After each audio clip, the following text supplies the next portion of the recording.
Armes et Télévision, mesdames et messieurs, bonjour de partout là où vous nous suivez à travers le monde.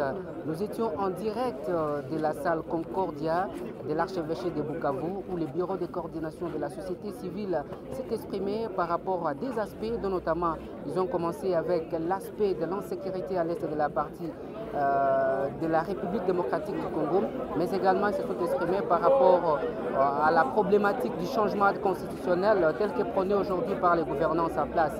Voilà, on va vous plonger juste dans cette ambiance qui a régné du côté de la salle de Concordia et vous allez devoir suivre ce qui s'est passé de ce côté-là.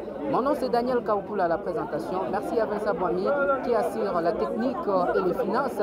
Voilà, tout juste, on va revenir pour un petit commentaire juste après ces images et juste après ces deux déclarations qui ont été faites au jour d'aujourd'hui. Rien d'urgent n'est contenu dans l'argumentaire pour la révision de la Constitution. Car les chemins de l'enfer sont toujours pavés de bonnes intentions, dit-on. Ce projet risque d'ouvrir la voie à des revendications séparatistes, à une fragmentation de notre société. Nous refusons une administration politique assise sur le sang, sur la terreur, sur la violation de nos textes légaux. Nous refusons de réduire la valeur de notre Constitution actuelle dans une lecture éhontée et irréfléchie de certains articles mal compris et mal interprétés. Il faut cesser de jeter de l'opprobre à la nation RDC. Nous refusons un changement constitutionnel qui aliène notre peuple par des pratiques politiques rétrogrades. Le malheur de la République démocratique du Congo n'est pas dans notre constitution actuelle.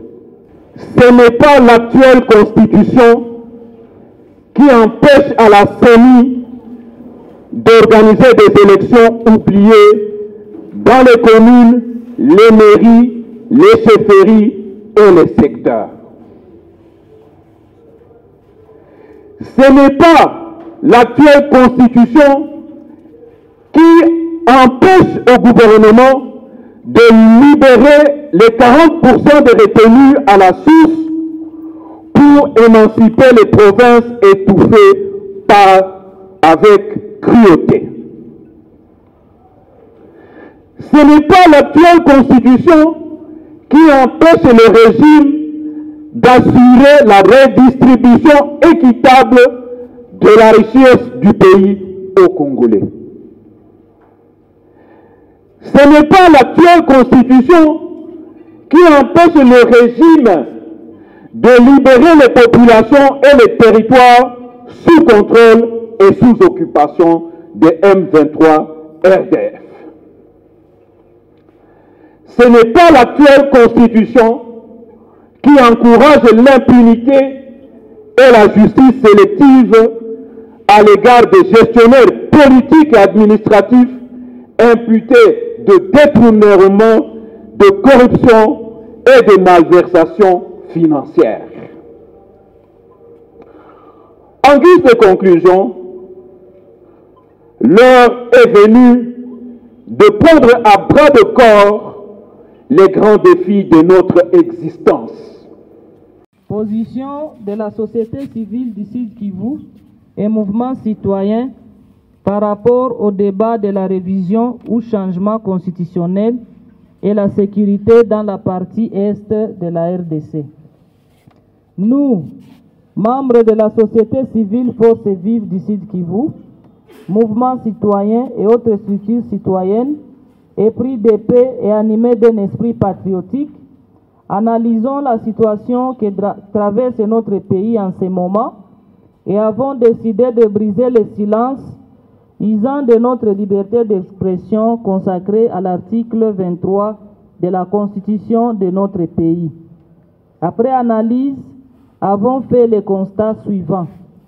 Sur le plan paix et sécurité, la situation sécuritaire ne cesse de se détériorer au Nord Kivu, province voisine, avec des impacts négatifs et multiformes sur la vie des Sud-Kivusiens. La même chose s'observe à Ituri et présentement au Sud-Kivu, avec les récents affrontements qui ont eu lieu dans le haut plateau de Minembwe entre l'armée loyaliste FARDC et le groupe armé Twirwaneho, faisant 5 blessés graves, dont 3 parmi les combattants Twirwaneho et 2 au sein de FARDC. L'on a également noté le vol des vaches. L'on observe également la violation flagrante du cessez-le-feu convenu dans le cadre de la feuille de route de Luanda. Cette violation est l'œuvre des terroristes du M23 qui ne cessent de conquérir des localités. On se demande ce qui manque à notre gouvernement afin d'appuyer nos vaillants FARDC au front et les vrais Wazalendo réunis au sein du groupe des volontaires pour la défense de la patrie, VDP en sigle. Le processus de Luanda est uniquement géré par la présidence de la République et le gouvernement sans associer le Parlement qui représente le peuple.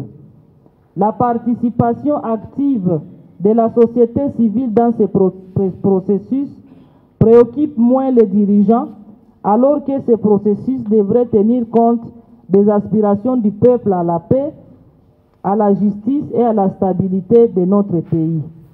La société civile dans sa diversité s'interroge sur l'exécution du plan des opérations convenues entre la RDC et le Rwanda le 25 novembre 2024 et qui s'écarte de la feuille de route conclue en novembre 2022.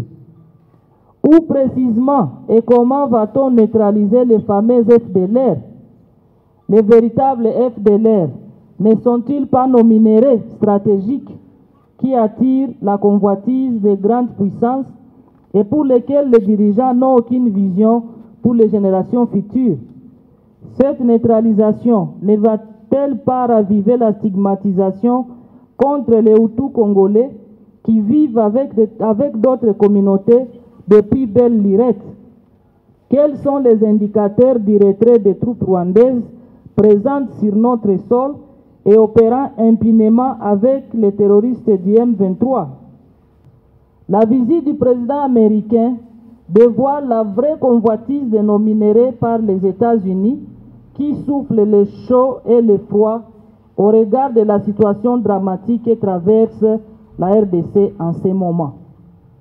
Du débat du changement ou de la révision constitutionnelle.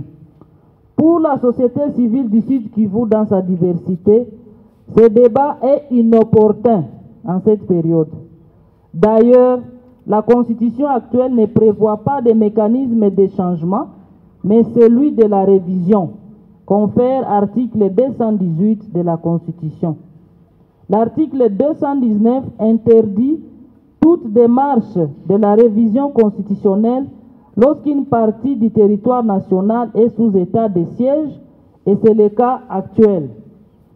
Certes, qu'à force de vouloir atteindre à tout prix les buts de s'éterniser au pouvoir, le gouvernement peut lever l'état de siège sans régler les problèmes de l'agression rwandaise et mettre fin aux affrontements dans les provinces de l'Ituri, Nord Kivu et présentement au Sud Kivu dans la partie nord et sud, mais aussi celle du Maniema.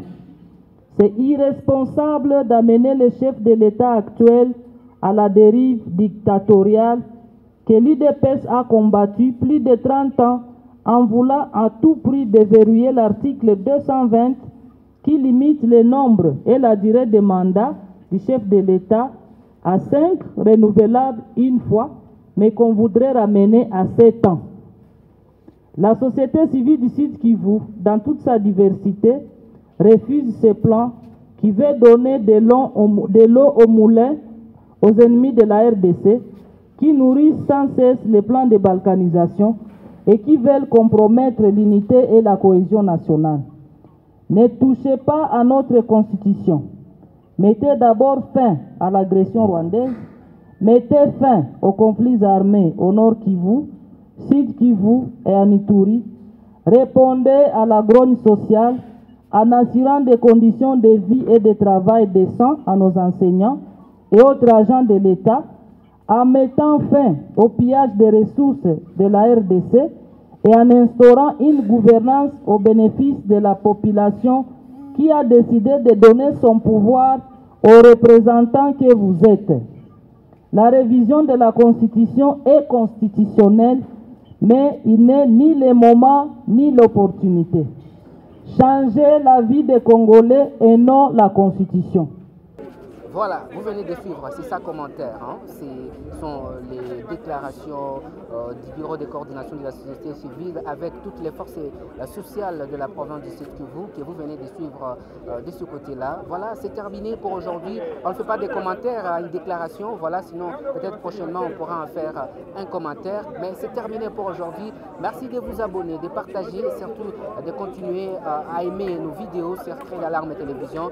Daniel Kaoukula, c'est mon nom. Vincent Boami a assuré la technique et les finances. Merci, on se retrouve prochainement dans un tout autre numéro. Au revoir.